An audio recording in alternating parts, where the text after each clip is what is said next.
नमस्कार, आप सभी का पुनः स्वागत है आपके अपने YouTube चैनल प्रेम मैथ्स फैक्ट्री पर। और आज हम पढ़ रहे हैं फर्स्ट ग्रेड में जो पहला पेपर है, पेपर फर्स्ट है, उसमें मैथ सब्जेक्ट। और मैथ सब्जेक्ट में हमने दो क्लासें पढ़ ली है। पहली क्लास थी नेचुरल नंबर मतलब प्राकृतिक संख्याएं या प्रकृत संख्याएं। दूसरी क्लास थी होल नंबर पर मतलब पूर्ण संख्याओं पर। आज तीसरी क्लास है और इस क्लास में हम पढ़ेंगे सम और विषम संख्याएं।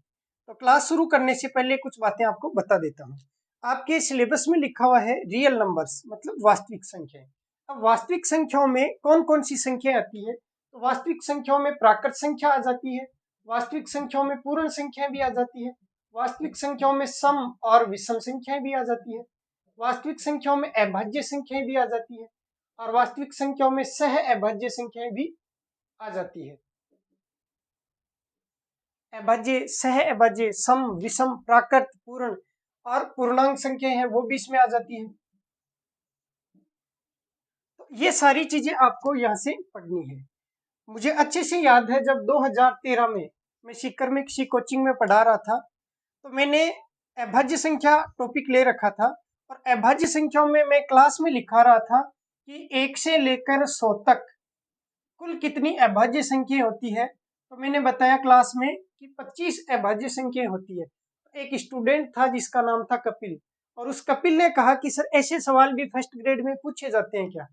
और इत्तेफाक ही मानिए उसी साल उसी भर्ती में 2013 वाली भर्ती में जब जुलाई 2014 में फर्स्ट ग्रेड की एग्जाम हुई तो ये सवाल फर्स्ट पेपर में ऐसा का ऐसा था कि 100 तक या 100 से कम कुल कितनी अभाज्य संख्या होती है। और उस कपिल का ये सवाल है, सही भी था और आज वो फर्स्ट ग्रेड पोस्टेड है सीकर में। तो कई बार क्या होता है कि बहुत आसान सवाल भी आपको पूछ लिए जाते हैं जिन्हें हम इग्नोर कर देते हैं। तो आपको कुछ इग्नोर नहीं करना है, एक एक बिंदु को ध्यान से समझना है और किसी भी टॉपिक को ऐसा नहीं समझना है कि ये तो बहुत इजी है मैं सोल्व कर लूंगा या इससे कोई सवाल थोड़ी पूछा जाता है। आरपीएससी एक दो सवाल ऐसे देता है जो सारे स्टूडेंट कर पाते हैं या 90% स्टूडेंट उनको सोल्व कर ले, ऐसी उम्मीद वो करके सवाल देता है। तो आपको हर चीज यहाँ पे बताई जाएगी। तो चलिए स्टार्ट करते हैं अपना टॉपिक। अपना आज का टॉपिक रहेगा रियल नंबर्स और रियल नंबर्स में हमने प्राकृत और पूर्ण संख्याएं पढ़ ली है। आज हम पढ़ेंगे सम संख्याओं के बारे में। तो स्टार्ट करते हैं सम संख्याएं। तो हेडिंग लिख लीजिए सम संख्याएं। अब सम संख्याओं से संबंधित कुछ रोचक तथ्य देखते हैं। तो सबसे पहले हेडिंग लिखें सम संख्याएं। इंग्लिश में हम कहेंगे इनको इवन नंबर्स, इवन नंबर्स। अब पहले आपको एक सवाल पूछता हूं, निम्न में से कौन सी या कौन कौन सी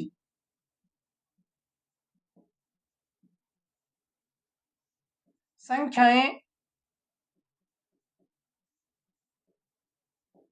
सम संख्या नहीं है? निम्न में से कौन कौन सी संख्याएं सम संख्याएं नहीं है? और कुछ संख्याएं लिखता हूं, जैसे मैंने लिखा -4, सेकंड में लिखा 0, थर्ड में लिखा 10 और फोर्थ में लिखा 4। ठीक, आपको बताना है कि इनमें से कौन कौन सी संख्याएं सम संख्याएं नहीं है। तो बताइए, देखें कमेंट बॉक्स में कमेंट करके बताइए कि इनमें से कौन कौन सी संख्याएं हैं वो सम संख्याएं नहीं है। जल्दी से कमेंट कीजिए, 30 सेकंड का टाइम आपके पास में। कमेंट कर दिया होगा शायद। अब देखिए, आप सोच रहे होंगे कि 4 में 2 का भाग जाता है तो ये -4 है, ये तो सम संख्या लग रही है, दिखने में ऐसा लग रहा है या प्रतीत हो रहा है कि ये सम संख्या होनी चाहिए। अब 10 सम संख्या है, इसके अंत में 0 है, 2 का भाग चला जाएगा, ये भी सम संख्या है, तो ये 0 है, ये भी सम संख्या होनी चाहिए। ये 4 है, इसके तो बारे में पूछना ही क्या, ये तो सम संख्या है ही है। तो आपको कोई भी संख्या ऐसी नहीं लग रही होगी कि वो सम संख्या नहीं है। आपको सभी संख्या ऐसी लग रही होगी कि ये तो सारी सम संख्याएं हैं, इनमें से तो कोई सा ही ऑप्शन ऐसा नहीं है जो सम संख्या नहीं है। परंतु मैं आपको बता दूं, यहाँ पे जो -4 है वो सम संख्या नहीं है। दूसरा जो 0 है वो सम संख्या नहीं है। क्यों नहीं है, कारण समझते हैं। इस सवाल का उत्तर हो जाएगा फर्स्ट और सेकंड, मतलब -4 ये एक सम संख्या नहीं है और 0 ये एक सम संख्या नहीं है। केवल 10 और 4 है वही सम संख्या है। तो चलो पढ़ते हैं सम संख्याओं के बारे में कि सम संख्याओं के क्या गुण धर्म होते हैं और कौन कौन सी संख्याएं ऐसी है जो सम संख्याएं होती है। सम संख्याओं का निर्माण कहाँ से हुआ, कहाँ से आई आखिर ये सम संख्याएं। तो सबसे पहले आपने देखा होगा कि प्राकृत संख्याएं हमने पढ़ी, और प्राकृत संख्याएं जो है वो गिनती गिनने के काम में आई। और शुरू कहाँ से हुई, तो यहाँ पे लिखा हुआ है एक, यहाँ पे लिखा हुआ है एक, इसका मतलब ये एक से शुरू हुई। तो 1 2 3 4 5 ऐसे जो संख्याएं रहती है जिनको हम गिनती गिनने के काम में लिया करते हैं, वो सारी संख्याएं प्राकृत संख्याएं होती है। अब इनमें से जिन संख्याओं को हम जोड़े के रूप में दर्शा सकते हैं, अर्थात वे संख्याएं जो जोड़े के रूप में बताती है, हमें बताती है कि ये एक जोड़ा है। जैसे 2 का एक जोड़ा होता है तो 4 के 2 जोड़े हो जाएंगे, 6 के 3 जोड़े हो जाएंगे। जैसे मान लीजिए 2 व्यक्ति हैं तो हम कहेंगे एक जोड़ा। अगर यहाँ पे 4 लोग हों तो हम कहेंगे एक जोड़ा ये और एक जोड़ा ये, 2 जोड़े। तो जिनको हम जोड़े के रूप में दर्शा सकते हैं वो सारी संख्याएं सम संख्याएं हैं। तो यहाँ पे जो 2 है, 4 है, 6 8 10 इस प्रकार की संख्याएं हैं, वो सारी सम संख्याएं हैं। तो सम संख्याओं का निर्माण कहाँ से हुआ, प्राकृत संख्याओं में से जो जोड़े के रूप में है उन्हें हम सम संख्याएं कहते हैं। और सीधी सीधी भाषा में कहें तो वे संख्याएं जिनमें 2 का भाग पूरा पूरा चला जाए सम संख्याएं कहलाती है।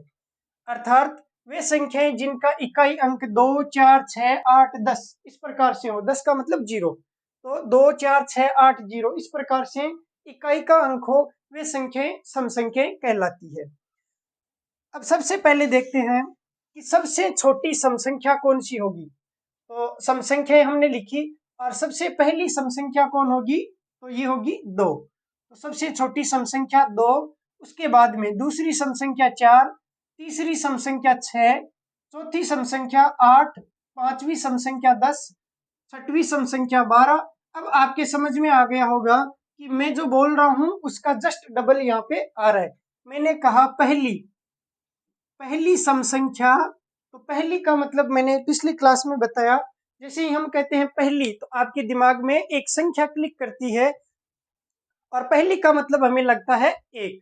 ठीक, तो पहली सम संख्या होती है 2, क्योंकि पहली कहते ही दिमाग में आया एक, लेकिन उसका जस्ट डबल करना है तो 2।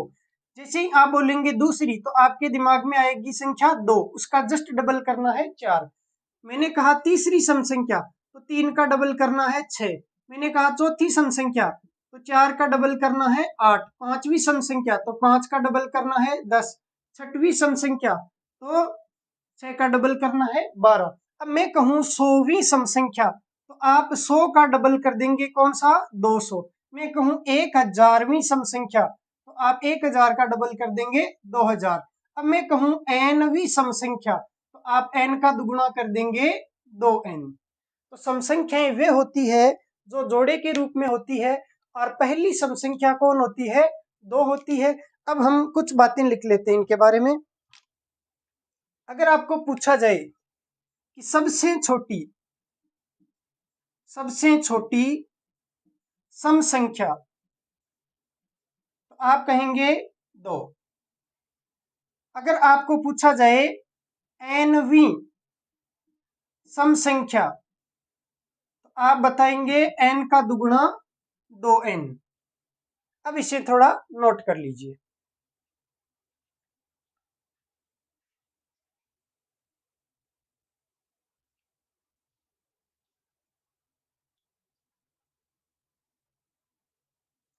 अब आइए अपने उस सवाल में, जो सवाल मैंने अभी आपको दिया था कि निम्न में से कौन कौन सी संख्याएं हैं वो सम संख्या नहीं है। मैंने एक ऑप्शन दिया था -4, दूसरा दिया था 0, तीसरा दिया था 10 और चौथा ऑप्शन था 4। अब देखिए सबसे छोटी सम संख्या है 2, तो क्या -4 सम संख्या हो सकती है क्या? नहीं। क्यों? क्योंकि संख्याएं इस प्रकार से होती है, ये संख्या रेखा है और यहाँ पे होता है 0। संख्या रेखा के राइट साइड में होता है पॉजिटिव संख्याएं 1, 2, 3, 4, 5 इस प्रकार से, और इस 0 से इस साइड होती है निगेटिव संख्याएं -1, -2, -3, -4 इस प्रकार से। इस 0 से राइट साइड में अपन जितना ज्यादा चलेंगे, जितना दूर चलेंगे, संख्याएं उतनी ही बड़ी होती जाएगी। इस 0 से हम जितना राइट साइड में चलेंगे, संख्याओं का मान उतना ही बड़ा होता जाएगा। जैसे 1 से बड़ी होती है 2, 2 से बड़ी होती है 3, या 0 से कंपेयर करें तो 0 से बड़ी होती है 1, उससे भी बड़ी होती है 2, और सबसे बड़ी होती है जब अनंत में चलते हैं, अर्थात प्लस का जो अनंत है वो सबसे बड़ी संख्या होती है संख्या रेखा में। अब यहाँ पे 0 से जितना हम लेफ्ट साइड में चलेंगे, संख्याएं उतनी ही छोटी होती जाएगी, अर्थात उनका मान छोटा हो जाएगा। जैसे -1 ये 0 से छोटा होता है, -2 ये 0 से और भी ज्यादा छोटा होता है, अर्थात -1 से भी छोटा होता है -2, और -3 है वो -1 से भी छोटा है, -2 से भी छोटा है, और माइनस का जो 4 है वो 0 से भी छोटा है, 1 से भी छोटा है, माइनस के 2 से भी छोटा है, और माइनस के 3 से भी छोटा है। तो माइनस का चिन्ह लगा हुआ हो तो संख्या तो दी गई हो बड़ी, जैसे 10 दिखने में बड़ी लग रही है और 1 लिखा हुआ है 5, लेकिन दोनों की अगर माइनस का चिन्ह लगा हुआ हो तो इसका मतलब ये जो माइनस का 10 है ये छोटी संख्या है, किसके कंपैरिजन में? माइनस के 5 के कंपैरिजन में। तो जब माइनस का चिन्ह लग जाए तो जो संख्या दिखने में बड़ी हो उसका मान होता है छोटा, और जो दिखने में छोटी हो उसका मान होता है बड़ा। अब यहाँ पे आइए, -4 ये किससे छोटा है? ये 2 से बहुत ज्यादा छोटा है, क्योंकि 2 यहाँ पर है और -4 यहाँ पे, ये देखो कितना छोटा है। तो सबसे छोटी संख्या ही जब 2 है तो क्या इससे छोटी सम संख्या हो सकती है क्या? बिल्कुल नहीं हो सकती। तो प्रूफ हो गया आपके पास में कि -4 है वो सम संख्या इसलिए नहीं होती क्योंकि वो 2 से छोटी होती है। हालांकि आप केवल इस 4 में भाग देंगे 2 का तो भाग चला जाएगा, कोई दिक्कत नहीं है, लेकिन हमें भाग देकर चेक नहीं करना, हमें ये देखना है कि जो संख्याएं हैं वो इस 0 से राइट साइड में होनी चाहिए, क्योंकि प्राकृत संख्याएं पॉजिटिव होती है, और प्राकृत संख्याओं में से जो आधी संख्याएं हमने उठा ली है जो जोड़े के रूप में है वो सम संख्याएं कहलाती है। इसलिए न तो 0 सम संख्या होगी और ना ही माइनस वाली सम संख्या होगी। ठीक। अब दूसरा देखो, ऑप्शन है 0, ये भी सम संख्या नहीं है। ये भी सम संख्या इसलिए नहीं है क्योंकि ये 2 से छोटी है, क्योंकि हमने देखा 2 जो है वो सबसे छोटी सम संख्या है। तो जल्दी से इसको नोट कर लीजिए इस वाले को, कि 0 से हम जितना राइट साइड चलते हैं संख्याएं बड़ी होती जाती है, अर्थात उनका मान बड़ा होता जाता है, और 0 से जितना लेफ्ट साइड चलते हैं संख्याएं उतनी ही छोटी होती जाती है, अर्थात उनका मान छोटा होता जाता है। नोट कर लीजिए।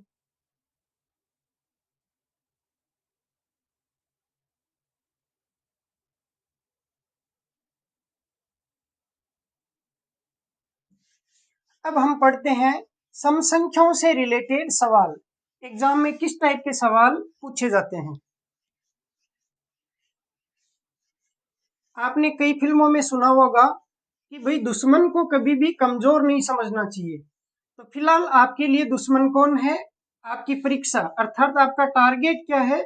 आपकी परीक्षा। तो टारगेट को और दुश्मन को कभी भी छोटा या कमजोर नहीं समझना चाहिए। तो आपको इस परीक्षा को हल्के में नहीं लेना है, ये नहीं सोचना है कि ये तो बहुत इजी है, मैं तो ये सवाल कर लूंगा। अगर आप इस पेपर फर्स्ट में मैथ, रीजनिंग, स्टैटिक्स और क्षेत्रमिति, इन 4 बिंदुओं में अगर अन्य विद्यार्थियों से 2 नंबर भी ज्यादा लेके आते हैं तो वो आपके सेकंड पेपर में बहुत ज्यादा हेल्पफुल होंगे। और एग्जाम में, कंपटीशन एग्जाम में तो एक एक नंबर भी मायने रखता है, पॉइंट वाले जो नंबर है वो भी मायने रखता है। तो अगर यहाँ से 2 नंबर भी मेरे कारण से आपको एक्स्ट्रा मिले तो मुझे बहुत अच्छा लगेगा। चलो लिखते हैं एक सवाल। सबसे पहला सवाल है, प्रथम 10 सम संख्याओं का योग ज्ञात करें। प्रथम 10 सम संख्याओं का योग ज्ञात करें। तो प्रथम का मतलब होता है शुरुआत से, और 10 सम संख्याएं इसका मतलब गिन के लेनी है 10 संख्याएं। तो प्रथम का मतलब पहली सम संख्या 2, दूसरी 4, तीसरी 6, चौथी 8, ऐसे। और 10 लेनी है तो 10वीं कौन हो जाएगी? 10 का दुगुना 20। आपको 2, 4, 6, 8, 10 इस प्रकार से 20 तक की जो संख्याएं हैं वो लेनी है। अब इनका आपको योग ज्ञात करना है। ठीक है, अब वापिस आइए प्राकृत संख्याओं पे। प्राकृत संख्याओं का जो योग का सूत्र था वो हमने देखा n+1 और बट्टे 2, ये था प्राकृत संख्याओं का योग का सूत्र। n+1 बट्टे 2 था। अब याद रखने का तरीका, सम संख्याओं के योग ज्ञात करने का सूत्र बता रहा हूं, याद हो जाएगा आपको। कैसे? मैंने क्या किया, प्राकृत संख्याएं लिखी और प्राकृत संख्याओं में एक छोड़ दिया, एक उठा लिया, फिर एक छोड़ दिया, फिर एक उठा लिया, एक छोड़ दिया, एक उठा लिया। मतलब मैंने आधी संख्याएं तो उठा ली और यहां रख दी, और आधी संख्याओं को छोड़ दिया। आप भी क्या कीजिए, इस सूत्र में से आधा सूत्र उठा लीजिए, ऊपर ऊपर वाला उठा लीजिए, बाकी को छोड़ दीजिए। यही आपके लिए सूत्र हो जाएगा। ऊपर ऊपर वाला है n+1, यही आपके लिए सूत्र होगा। अब n का मान कितना है? तो कितनी सम संख्याएं? 10। ध्यान दीजिए, n का मतलब होता है प्रथम n सम संख्याओं का योग। सूत्र होगा आपके पास में प्रथम n सम संख्याओं का योग, और योग ज्ञात करने का सूत्र आपके पास में आ गया n+1। अब यहाँ पे देखिए, प्रथम ये रहा, n की जगह कितना है? 10। तो प्रथम 10, तो n की जगह लिख देंगे सूत्र में 10। 10 + 1 हो जाएगा 11। तो ये हुआ 10 गुणा 11, 110। ये आ गया उत्तर, इसको नोट कर लीजिए।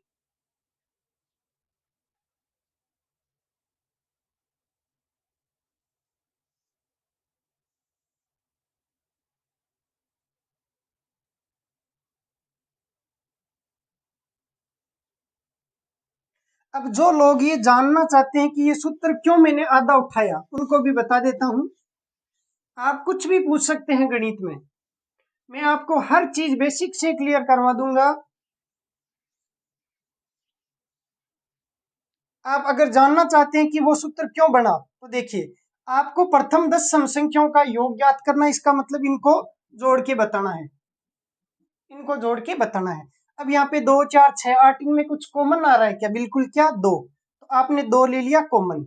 अब यहाँ पे बच गया 2 में 2 का भाग गया एक बार, प्लस 2 का भाग 4 में 2 बार, प्लस 2 का भाग 6 में 3 बार, प्लस 2 का भाग 8 में 4 बार, प्लस 20 में कितनी बार जाएगा? 10। आपको इनको जोड़ के बताना है। अब ये क्या है? 1, 2, 3, 4, ये क्या है? प्राकृत संख्या है। और प्राकृत संख्याओं का योग ज्ञात करने का सूत्र आप जानते ही हैं क्या होता है। तो यहां से लेके यहां तक योग ज्ञात करने का सूत्र हो गया n+1 और पूरे के बट्टे में 2। अब आपने जो 2 कॉमन ले रखा था, वो 2 और इसके बट्टे वाला 2 कट जाएगा, और ये सूत्र बच जाएगा आपके पास में n+1।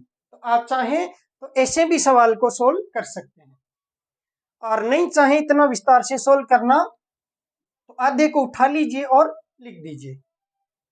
शायद पिछले सवाल में मैंने गलती से यहाँ 4 लिख दिया था, उसको सुधार कर लीजिए। यहाँ पे 6 के बाद में 8 है भी, 2, 4, 6, 8 और 20 तक। अगला सवाल लिखिए, प्रथम 20 तक, प्रथम 20 तक की सम संख्याओं का योग ज्ञात करें। प्रथम 20 तक की सम संख्याओं का योग ज्ञात करें।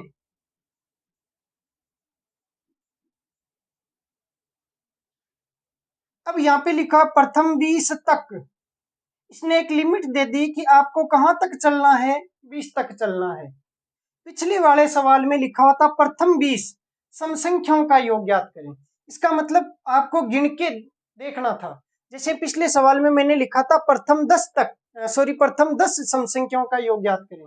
इसका मतलब उसमें था गिनती में आपको 10 संख्याएं लेनी थी। इस बार मैंने लिखा 20 तक। अब 20 तक चाहे 10 आए, चाहे 8 आए, चाहे 15 आए, कितनी भी आए, उससे हमें कोई मतलब नहीं। हमें प्रथम से तो शुरुआत करनी है, इसका मतलब 2 से तो शुरुआत करनी है, 2 4 6 8, और कहां तक चलना है, अधिकतम 20 तक चलना है। तो ये हुआ 20। अब आप मिलान कीजिए, ये सवाल और जस्ट पीछे सवाल लिखा था वो सेम है। पीछे वाला सवाल मैंने लिखा था प्रथम 10 सम संख्याओं का योग ज्ञात करें, ये सवाल था पीछे वाला। तो उसमें प्रथम 10, इसका मतलब गिनती में 10 लेनी थी। इस सवाल में है प्रथम 20 तक, तो 20 तक लेंगे तो भी गिनती में 10 संख्याएं होगी। क्यों?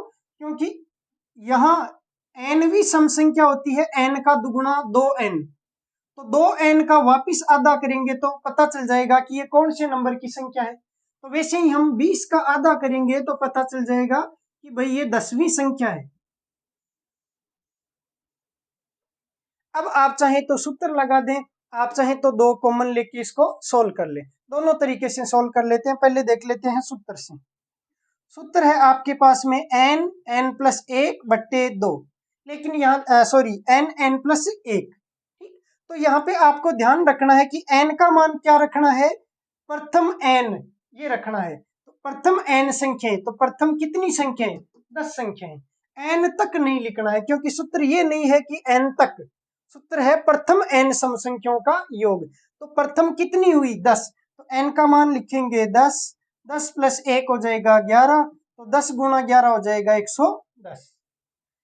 अब दूसरे तरीके से, दूसरा तरीका कि इनको डायरेक्ट जोड़ दो, 2 4 6 8, और कहाँ तक जोड़ना है, 20 तक। 2 कॉमन ले लो, 1 + 2 + 3 + 4, और क्या आ जाएगा 10। 1 से लेके 10 तक प्राकृत संख्याओं का योग आप जानते हैं, n, n+1 और बट्टे 2, 2 से 2 कट जाएगा, वही बच जाएगा n का मान कितना, 10, 10 + 1 हो जाएगा 11, क्योंकि 2 से 2 कट चुका है। 10 × 11 हो गया 110। तो ये तो बहुत ईजी है। आपने कोई नई चीज सीखी क्या? बिल्कुल नहीं सीखी। न कोई नया सूत्र यूज करना है, वही सूत्र है, उसमें से आधा उठा लिया और काम में ले लिया। तो ये तो हुआ सम संख्याओं का योग ज्ञात करना। अब हम सीखेंगे कि भाई बीच में से अगर सम संख्याएं पूछ ली जाए तो कैसे सवाल को सोल्व करते हैं। अगर बीच में से सम संख्याएं पूछ ली जाए तो सवाल को कैसे सोल्व किया जाता है। हालांकि एग्जाम में सम और विषम संख्याओं को बीच में से पूछने की संभावना कम है, लेकिन फिर भी दुश्मन का और एग्जाम का भरोसा नहीं करना चाहिए। तो सवाल देख लेते हैं। 50 से 100 तक की, 50 से 100 तक की सम संख्याओं का योग ज्ञात करें। 50 से 100 तक की सम संख्याओं का योग ज्ञात करें। अब यहाँ पे लिखा 50 से 100 तक, इसका मतलब आपको 50 लेना है, उसके बाद में 52 है ये भी लेना है, 54 56, और लास्ट कौन सी संख्या लेनी है, 100। ये संख्या आपको रखनी है और इनको जोड़कर आपको बताना है। ठीक है, तो जल्दी से बताइए ये जो 50 है वो कौन सी संख्या है, कितने नंबर की सम संख्या है। तो 50 का आधा करेंगे तो आएगा 25, इसका मतलब ये तो है 25वीं। और 100 कौन से नंबर की है, तो 100 का आधा होता है 50, इसका मतलब ये है 50वीं सम संख्या। तो कुल मिला के आपको पूछा है कि 25वीं सम संख्या से 50वीं सम संख्या तक का योग ज्ञात करके बताइए। ठीक, तो अब हम क्या करेंगे, हम शुरू से लेके मतलब 2, 4, 6, 8 यहां से लेके पहले 100 तक का योग ज्ञात कर लेंगे, उसमें से गट्ठा देंगे। 50 से पहले, अब आपको दो बातें पूछता हूं कि क्या 50 से पहले 49 को गठाएंगे या 50 से पहले 48 को गठाएंगे? जल्दी से कमेंट बॉक्स में कमेंट करके बताइए, 49 को गठाएंगे या 48 को गठाएंगे? जल्दी से बताइए। कमेंट कर दिया होगा शायद। 48 को गठाएंगे, ये आपका सही कमेंट है, क्योंकि 49 है वो सम संख्या नहीं होती है। तो 50 से पहले सम संख्या कौन सी है? 48। इसका मतलब हम जो शुरू वाली सम संख्याएं हैं 2, 4, 6, 8, 46 और 48, तो 48 तक की जो है सम संख्याएं उनको गठा देंगे। पहले हमने 2 से लेके 100 तक की सम संख्याओं को जोड़ लिया, 2 से लेके 100 तक का योग ज्ञात कर लिया, उसमें से गठा देंगे 2 से लेके 2, 4, 6, 8 और कहां तक? 48 तक इसके योग को गठा देंगे। अब देखिए, 2 का मतलब पहली सम संख्या, दूसरी सम संख्या, तीसरी, और 100 तक मतलब कौन सी? 50वीं। और 48 इसका मतलब कौन सी? 24वीं। तो आपको पहले 50 सम संख्याओं का योग ज्ञात करना है, उसमें से 24 सम संख्याओं के योग को गठा देना है, क्योंकि हमें 25वीं से लेके 50वीं तक तो रखनी है। इसका मतलब शुरू वाली जो 24 सम संख्या है उनके योग को गठा देते हैं। अब 50वीं, तो सूत्र है आपके पास में n+1, ये सूत्र आपको काम में लेना है। तो शुरू वाली 50 का योग तो हो जाएगा n का मान 50, 50 प्लस 1 हो जाएगा 51, माइनस 24वीं, तो n का मान होएगा 24, 24 प्लस 1 हो जाएगा 25। अब देखो गुणा करते हैं, 50 से गुणा करना है तो आप 50 की जगह 100 से गुणा करेंगे, 5100 उसका आधा कर दें, तो 5000 का आधा 2500 और 100 का आधा 50, तो 2550, माइनस 24 को 25 से गुणा करना है तो 25 को 100 बना दो, 25 को 4 से गुणा किया और 4 का भाग दे दिया, 4 से 24 कट गया 6 बार, 6 को 100 से गुणा किया 600, 2550 में से 600 निकालना है तो 2500 में से 600 निकाले 1900 और ऊपर बच गए 50। भाई गणित में कैलकुलेशन ऐसे ही करनी पड़ती है, क्योंकि 2013 से मेरी तो प्रैक्टिस चल रही है कंटिन्यू, और एसएससी और बैंक के बैच में इसी प्रकार से पढ़ाना पड़ता है, तब जाके कम से कम समय में वो सवाल अटेम्प्ट कर पाते हैं। तो आप भी कोशिश कीजिए कि आप कैलकुलेशन को मेरी तरह फास्ट कीजिए, स्पीड बढ़ाने की पूरी कोशिश कीजिए, ताकि कम से कम समय में आप ज्यादा से ज्यादा सवाल सोल्व कर पाए। तो उत्तर आ गया 1950, इसे नोट कर लीजिए।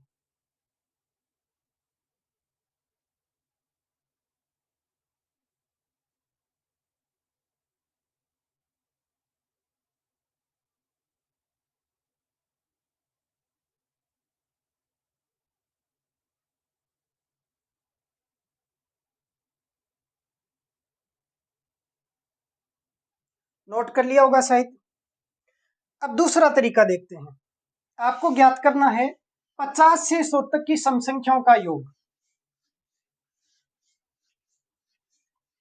एक और तरीका देखते हैं।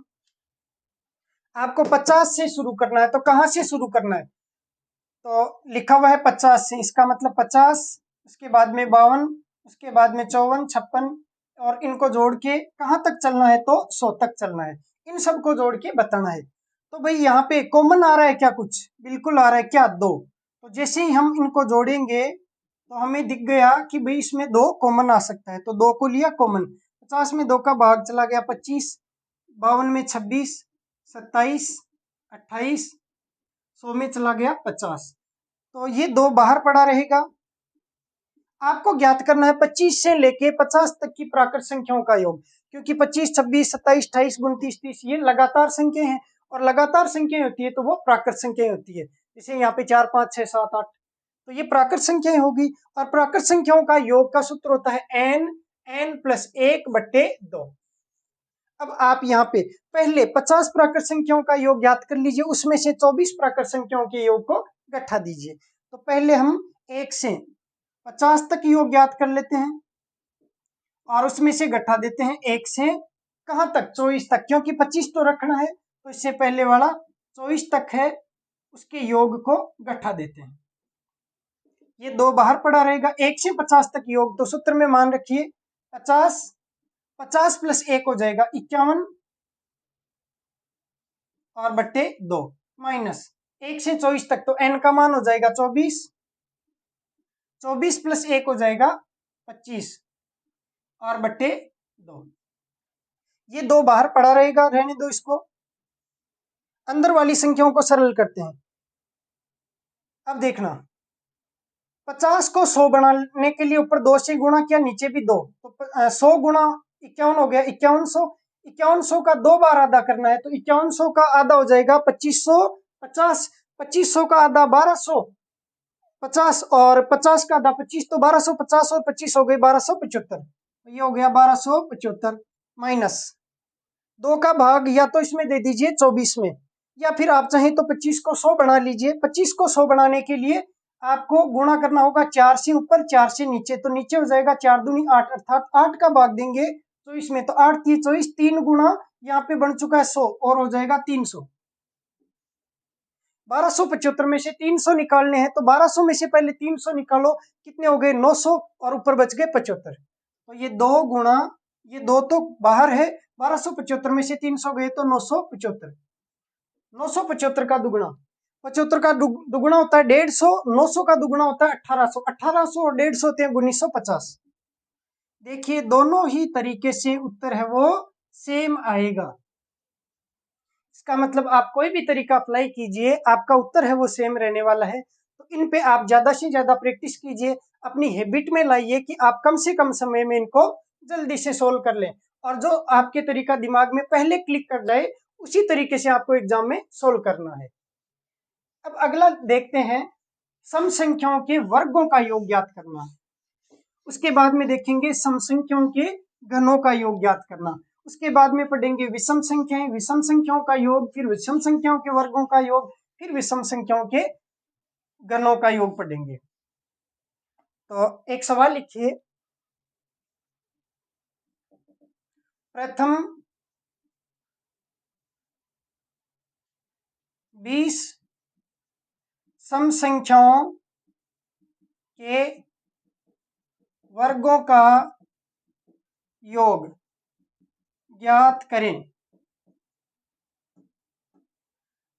प्रथम 20 सम संख्याओं के वर्गों का योग ज्ञात करें। तो प्रथम का मतलब शुरुआत से 2 से शुरू करना है, 2 4 6 8, और 20 सम संख्या लेनी है।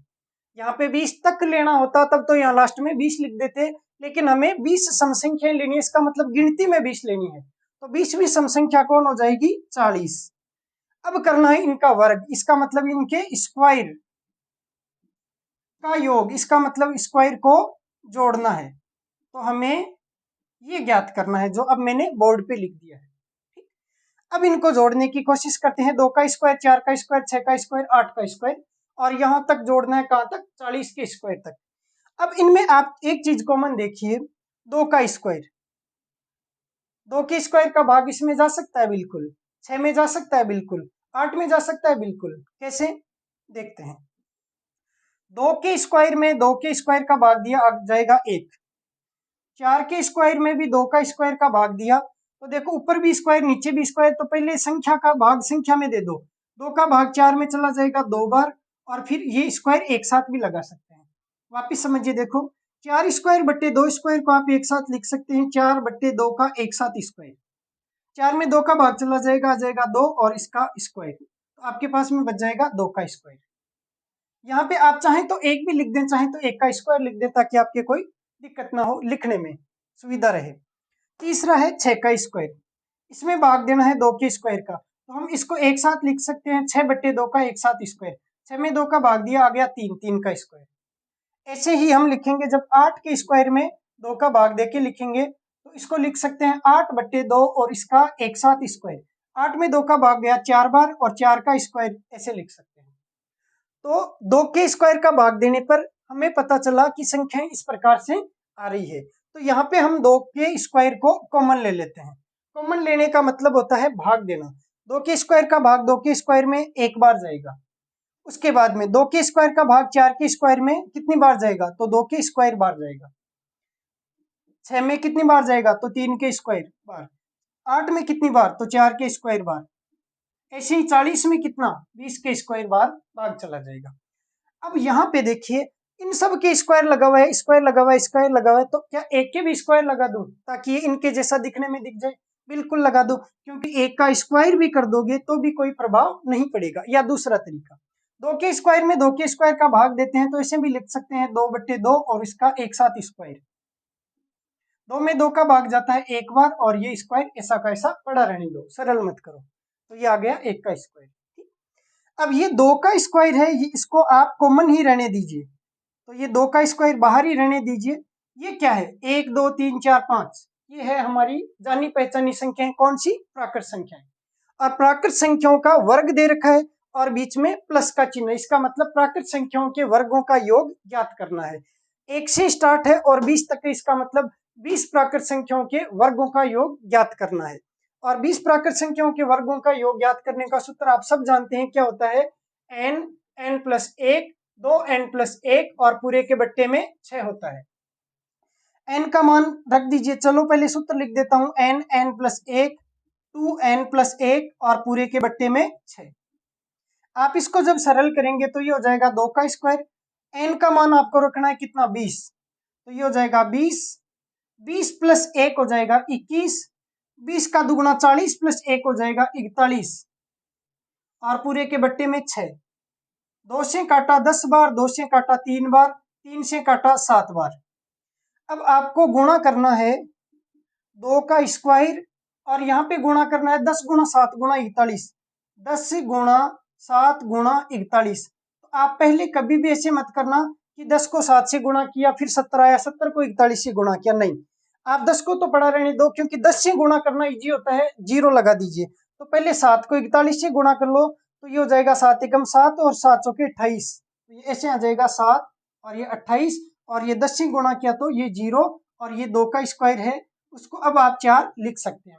2870 का चौगुणा करना है, तो 2800 का दुगुणा कर लीजिए। 5600, 5600 का दुगुणा होता है कितना? देखो ऐसे करते हैं, चौगुणा करते हैं तो 2 बार डबल गुणा कर देते हैं। तो 2870 को चौगुणा ना करके आप एक बार 2800 को चौगुणा कर लीजिए। तो 2800 का दुगुणा 5600, 5600 का दुगुणा, तो 56 और 56 कितने होते हैं? 112, मतलब 11200। 11200 तो एक हो जाएंगे, और 70 का चौगुणा, तो 70 का दुगुणा 140, 140 का फिर से दुगुणा 280। तो वो तो आया था 11200 प्लस 280 और आ गया था। तो 11200 और 280 हो जाएंगे 11480। चेक कर लेना भाई, यही आएगा आपके लिए। नोट कर लो इसको।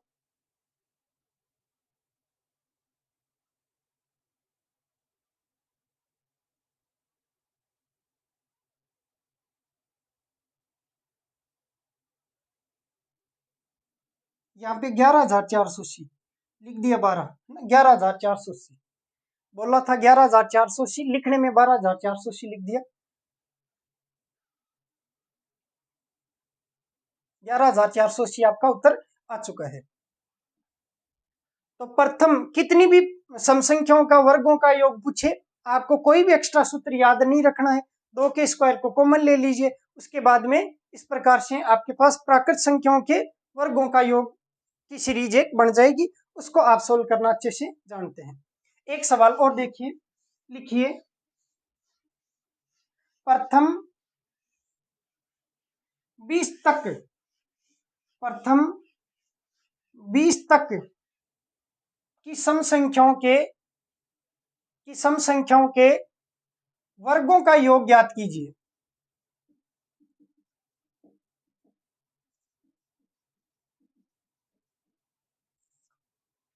प्रथम 20 तक की सम संख्याओं के वर्गों का योग ज्ञात कीजिए। सोल्व करके बताइए जल्दी से।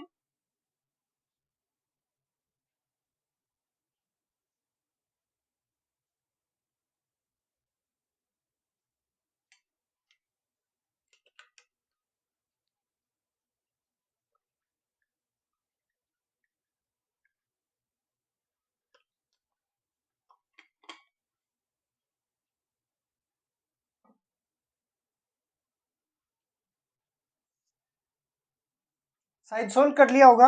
अब देखिए मिलान कीजिए, प्रथम 20 तक, इसका मतलब 2 का स्क्वायर, 4 का स्क्वायर, 6 का स्क्वायर, 8 का स्क्वायर, और कहाँ तक लेना है 20 तक, इसका मतलब 20 का स्क्वायर। इनको आपको जोड़ के बताना है, इसका मतलब बीच में प्लस का चिन्ह आपको लगाना होगा। इसमें क्या कॉमन आ रहा है, 2 का स्क्वायर कॉमन लिया तो 1 का स्क्वायर, यहाँ बचेगा 2 का स्क्वायर। देखो स्क्वायर वाली संख्या में स्क्वायर वाली संख्या का भाग देते हैं, तो यहाँ वाली संख्या में इसका भाग दे दो। 4 में 2 का भाग दिया 2 बार, 6 में 2 का भाग दिया आ जाएगा 3 बार, और स्क्वायर ऐसा का ऐसा लगा दो। 8 में 2 का भाग 4 बार, स्क्वायर ऐसा का ऐसा लगा दो। 20 में 2 का भाग 10 बार, स्क्वायर ऐसा का ऐसा लगा दो। 2 का स्क्वायर है वो कॉमन पड़ा रहेगा, ये हो जाएगा 1 स्क्वायर, 2 स्क्वायर, 3 स्क्वायर से लेके 10 स्क्वायर। तो ये हुआ प्रथम 10 प्राकृत संख्याओं के वर्गों का योग। सूत्र है आपके पास में क्या, n प्लस 1, 2n प्लस 1 और पूरे के बट्टे में 6। आप इसको जब सरल करेंगे तो ये हो जाएगा 2 का स्क्वायर, n का मान कितना 10, 10 प्लस 1 हो जाएगा 11, 10 का दुगुना 20 प्लस 1 हो जाएगा 21, और पूरे के बट्टे में 6। आप इसको काटेंगे तो इस बार देखो 10 को ऐसा ही रख लो ताकि कैलकुलेशन थोड़ी इजी हो जाए। 2 का स्क्वायर इसको आप 4 लिख दो, गुणा 10 लिख दो, गुणा 11 लिख दो, 21 लिख दो, और बट्टे में 6।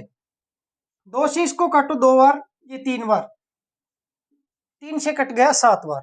अब देखना कैलकुलेशन इजी करने का तरीका, मैंने संख्याओं को इस रूप में लिख लिया ताकि हमारे गुणा करने में कम से कम टाइम लगे। 7 को 2 से गुणा किया 14, 14 को 11 से गुणा करना बहुत ज्यादा आसान है। ऐसे गुणा करते हैं 14 गुणा 11, तो ये 4 और ये 1, दोनों का योग बीच में लिख दिया 154। 154 को जब गुणा करेंगे 10 से तो 154 और गुणा 10 हो जाएगा 1540। तो ये आपके पास में आ गया 1540। नोट कर लीजिए इसको।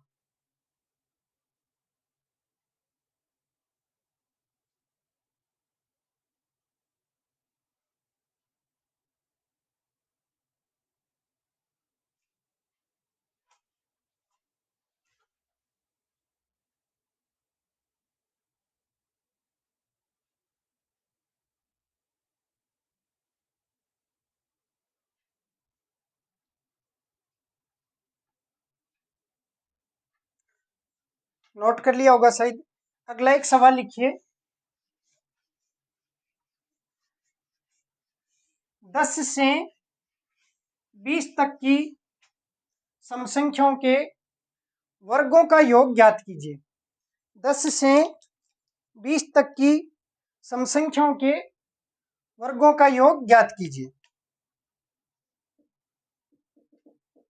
10 से 20 तक की सम संख्याओं के वर्गों का योग ज्ञात कीजिए।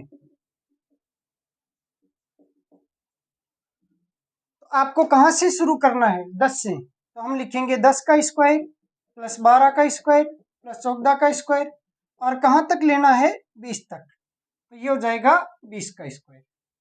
अब आप चाहें तो पहले यहाँ पे 2 कॉमन ले लें, आप चाहें तो 2 कॉमन ना लेके यहाँ पे देख लीजिए कि ये कौन से नंबर की है, तो ये 5वीं सम संख्या है। ठीक, तो 2 तरीके हैं, दोनों में से कोई सा भी अप्लाई कर लीजिए आप। तो चलो पहले आपको बता देता हूँ कॉमन लेने वाला। तो आप जब इसमें 2 का स्क्वायर कॉमन लेंगे तो यहाँ पे आ जाएगा 5 का स्क्वायर प्लस 6 का स्क्वायर प्लस 7 का स्क्वायर, और लास्ट में 10 का स्क्वायर।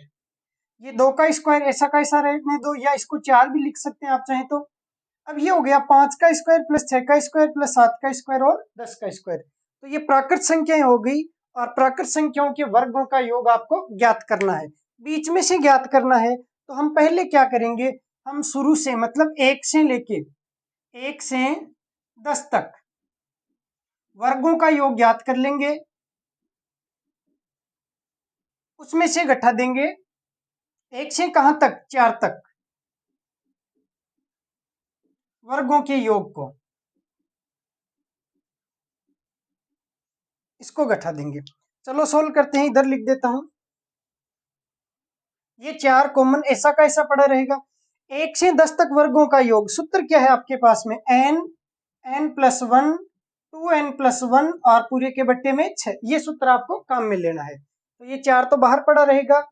n का मान हो जाएगा कितना, 1 से 10 तक तो 10, 10 + 1 हो गया 11, 10 का दुगुना 20 + 1 हो गया 21 और बट्टे 6 माइनस 1 से 4 तक तो n का मान हो जाएगा 4, n+1 का मान हो जाएगा 5, 2n+1 तो 4 का दुगुना 8 + 1 हो गया 9 और बट्टे में 6। इसको सरल कर लेते हैं तो ये हो गया 4, 2 से कट गया 3 बार, 2 से कट गया 5 बार, 3 से कट गया 7 बार, 35 गुणा 11, तो 35 गुणा 11 को ऐसे लिखेंगे 385 और माइनस ये 2 से कट गया 2 बार 3 बार और ये कट गया 2 बार, 3 से कट गया 3 बार और ये हो गया आपके पास में, देखो 2 को 5 से गुणा कर दो, 10, 10 गुणा 3 हो गया 30, 385 में से 30 गए तो बच गए आपके पास में 355, 355 का चौगुना करना है तो 350 का चौगुना कर लो, तो 350 का दुगुना 700, 700 का फिर से दुगुना 1400, 5 का चौगुना 20 तो आ जाएगा 1420। यही आपके लिए आंसर होगा, इसे भी नोट कर लीजिए।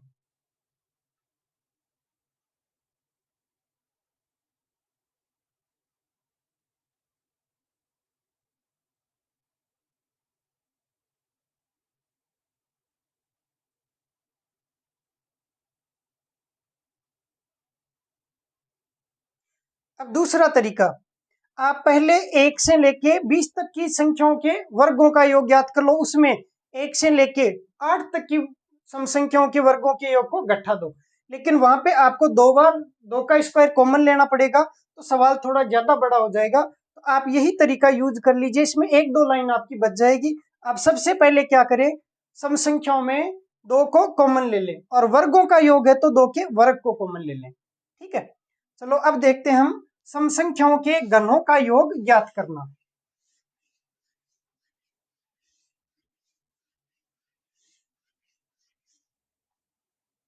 सम संख्याओं के घनों का योग ज्ञात करना। लिखिए एक सवाल, प्रथम 10 सम संख्याओं के घनों का योग ज्ञात करें। प्रथम 10 सम संख्याओं के घनों का योग ज्ञात करें। तो प्रथम 10 सम संख्याएं कौन कौन सी, 2, 4, 6, 8 ऐसे, और 10वीं सम संख्या कौन सी हो जाएगी, 20। इनके घनों का, इसका मतलब इसका क्यूब करना है, तो ये हमने क्यूब कर दिया। फिर इसका योग ज्ञात करना है, अब प्लस का चिन्ह लगा दिया, इसका मान हमें ज्ञात करना है। अब यहाँ पे देखिए क्या कॉमन आ रहा है इस बार, बताइए, 2 का क्यूब, 2 का क्यूब यहाँ पे कॉमन आ रहा है, आपने ले लिया 2 का क्यूब को कॉमन। 2 के क्यूब का भाग 2 के क्यूब में कितनी बार जाएगा, एक बार। 2 के क्यूब का भाग 4 के क्यूब में कितनी बार जाएगा, 2 बार जाएगा, लेकिन ये घातें साथ में लगती जाएगी, तो 1 का क्यूब प्लस 2 का क्यूब, चलो साइड में समझा देते हैं। 2 के क्यूब में भाग दिया 2 के क्यूब का, तो घातें समान है इसलिए एक साथ भी लिख सकते हैं, 2/2 का एक साथ क्यूब, 2 में 2 का भाग गया एक बार, इसको लिख सकते हैं 1 का क्यूब। उसके बाद में 4 के क्यूब में भाग दिया 2 के क्यूब का, तो इसको एक साथ लिख सकते हैं 4/2 एक साथ में क्यूब, 4 में 2 का भाग चला गया 2 बार और एक साथ में क्यूब। उसके बाद में 6 के क्यूब में भाग देना है 2 के क्यूब का, तो 6 में 2 का भाग देना है, तो इसे पहले लिख लेते हैं 6/2 और एक साथ में क्यूब, 6 में 2 का भाग चला गया 3 बार और एक साथ में क्यूब। तो आपके पास में क्रम से 1 का क्यूब, 2 का क्यूब, 3 का क्यूब, 4 का क्यूब, इस प्रकार से संख्याएं आती रहेगी। इनको चलो लिख लेते हैं, और लास्ट में 10, 2 का भाग 20 में 10 बार, इसलिए आ जाएगा 10 का क्यूब। अब आपको ये संख्याएं जानी पहचानी सी लग रही है, कौन सी वाली, 1 का क्यूब, 2 का क्यूब, 3 का क्यूब, 4 का क्यूब और 10 का क्यूब, ये कौन सी संख्याएं हैं, प्राकृत संख्याएं। प्राकृत संख्याओं के घनों का योग ज्ञात करने का सूत्र क्या है, बहुत इजी है, कौन सा, n+1/2 और इस पूरे का होल स्क्वायर। आप लिख दीजिए n+1 और बट्टे 2 और पूरे सूत्र का होल स्क्वायर। मान रखते हैं ये हुआ 2 का क्यूब। 2 के क्यूब को अब आप 8 भी लिख सकते हैं। 2 होता है 8। और n का मान कितना? 10। 10 प्लस 1 हो जाएगा 11 और बट्टे 2 पूरे का होल स्क्वायर। आपके पास में पूरे सूत्र का होल स्क्वायर करना है। अब 2 से कट गया 5 बार। 5 को 11 से गुणा किया 55। 55 का स्क्वायर करना आप जानते हैं, बहुत आसान है। 8 और गुणा 55 का स्क्वायर ऊपर लिख देते हैं। चलो यहाँ पे आया 8 गुणा 55 का स्क्वायर। बताओ 55 का स्क्वायर क्या होगा? तो 5 का स्क्वायर 25। 5 को 56 से गुणा किया तो 6 पंजे 30, 3025। अब आप इसको ऐसे गुणा करिए, 8 को गुणा कीजिए 3000 से तो 8 दिए 24,000। 25 को गुणा कीजिए 8 से तो 25 अंटे 200, तो 24,200। ये हो गया 24,200। ये लो जी, आ गया उत्तर। इसे भी नोट कर लीजिए।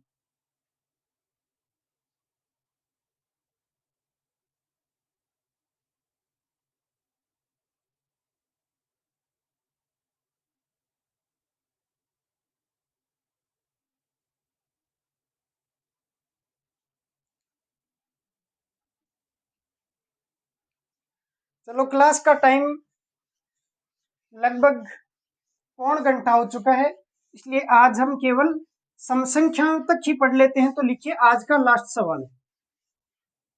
बाकी विषम संख्याएं अगली क्लास में पढ़ेंगे। और सम संख्याएं अच्छे से समझ में आ गई तो विषम संख्याओं में टाइम नहीं लगेगा, यही तरीका वहां पे अप्लाई कर देंगे। तो अगला सवाल और लास्ट, आज का लास्ट सवाल लिखिए। 10 से 20 तक की सम संख्याओं के वर्गों का योग ज्ञात करें। 10 से 20 तक की आपको कहां से लेना है? 10 से कहां तक चलना है? 20 तक। तो हम लिखेंगे 10 का क्यूब प्लस 12 का क्यूब प्लस 14 का क्यूब प्लस, और कहां तक लेना है? 20 तक, तो 20 का क्यूब।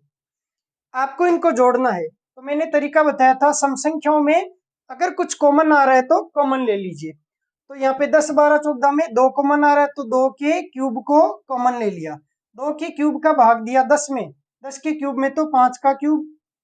12 में 2 का भाग 6 बार तो 6 का क्यूब। 14 में 2 का भाग 7 बार तो 7 का क्यूब। और ये लास्ट में आएगा 10 का क्यूब। अब वही तरीका, 2 का क्यूब है ये बाहर पड़ा रहेगा। 5 का क्यूब प्लस 6 का क्यूब प्लस 7 का क्यूब, ये कौन सी संख्याएं हैं? प्राकृत संख्याएं। प्राकृत संख्याओं के घनों का योग ज्ञात करने का सूत्र आप सब जानते हैं, क्या होता है? n प्लस 1 बट्टे 2 और पूरे सूत्र का होल स्क्वायर। अब आप मान रख दीजिए यहाँ पे। आप पहले क्या कीजिए, 1 से 10 तक घनों का योग, उसमें से घटा दीजिए 1 से कहां तक? 4 तक घनों के योग को। सोल्व करेंगे तो ये 2 का क्यूब है, ये ऐसा का ऐसा रह जाएगा। 1 से 10 तक घनों का योग, सूत्र में n की जगह रखेंगे 10। 10 प्लस 1 11 बट्टे 2। 10 गुणा 11 बट्टे 2 पूरे का स्क्वायर और माइनस 1 से 4 तक, तो 4 4 प्लस 1 हो जाएगा 5 बट्टे 2। 4 गुणा 5 बट्टे 2 और पूरे का स्क्वायर। ये हो गया 2 का क्यूब। 2 का भाग 10 में 5 बार, 5 गुणा 11 हो गया 55। 55 का स्क्वायर माइनस 2 का भाग 4 में 2 बार, 2 गुणा 5 हो गया 10 और 10 का स्क्वायर। वापिस इधर लिख देते हैं, उस साइड में जगह कम है। आपके पास में आया 2 का क्यूब, कोष्टक में है 55 का स्क्वायर माइनस 10 का स्क्वायर।